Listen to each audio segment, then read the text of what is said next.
Bonjour à tous, merci d'être fidèles à TV Finance. C'est la suite de nos programmes matinaux. On retrouve tout de suite votre émission hebdomadaire dédiée aux matières premières agricoles, le Minimac de la lettre de l'acheteur, émission en partenariat avec le site placedelabourse.fr. Comme chaque semaine, on va débuter ce rendez-vous avec notre revue de presse tout à fait subjective des meilleures publications de la semaine écoulée sur ce site de la lettre de l'acheteur, www.lalettre-de-l'acheteur.com. Revue de presse consacrée exclusivement cette semaine aux dynamiques des marchés des légumes en France. On va s'appuyer sur plusieurs exemples, l'un tout à fait anecdotique pour commencer, une variété de pommes de terre sur laquelle on zoome dans cet article signé freshplaza.fr, pomme de terre considérée comme étant la plus chère du monde.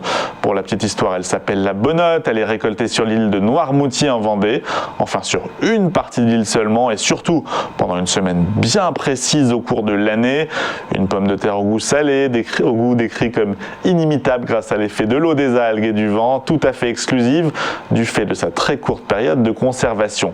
100 tonnes de bonotes à peine sont récoltées chaque année, à rapprocher des 5 à 6 millions de tonnes produites pour la France entière, variété très convoitée donc, si bien qu'elle est parfois vendue aux enchères jusqu'à 500 € le kilo il y a quelques années lors de l'une de ces ventes, un chiffre vertigineux comparé au prix de vente moyen en France du kilo de pommes de terre qui tourne autour de 50 centimes à 2 €. La Bonote, une pomme de terre qui n'est donc pas près de connaître la crise, application plutôt basique de la loi de l'offre et de la demande. Et justement, si on élargit le spectre, qu'on se penche sur l'ensemble de la filière des légumes, on apprend, grâce à cet autre article publié sur le site freshplaza.fr, que les prix des fruits et légumes devraient repartir à la hausse dans les prochaines semaines. Une hausse qui vient de rattraper la baisse significative enregistrée au mois de juillet, notamment au début du mois.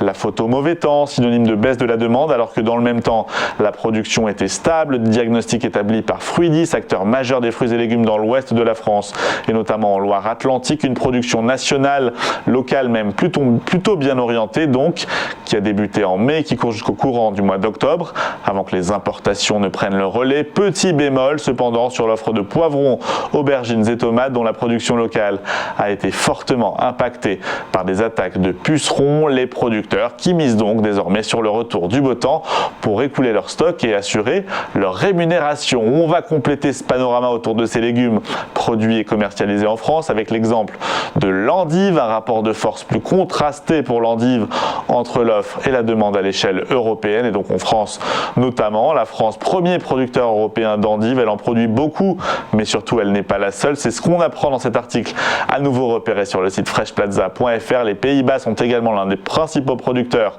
de chicon, l'autre terme consacré pour parler de l'endive.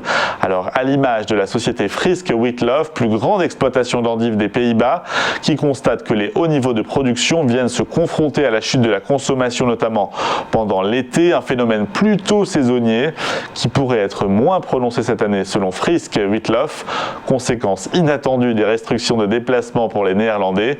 Dans tous les cas, il s'avère que le prix au kilo de l'endive ne parvient pas à dépasser 1 € le kilo, et ce depuis plusieurs mois, ce qui ne manque pas de décevoir Frisk Wheatloaf. Voilà pour cette sélection des meilleurs articles publiés cette semaine sur le site de la lettre de l'acheteur. On marque une très courte pause. On revient juste après. À tout de suite sur TV Finance.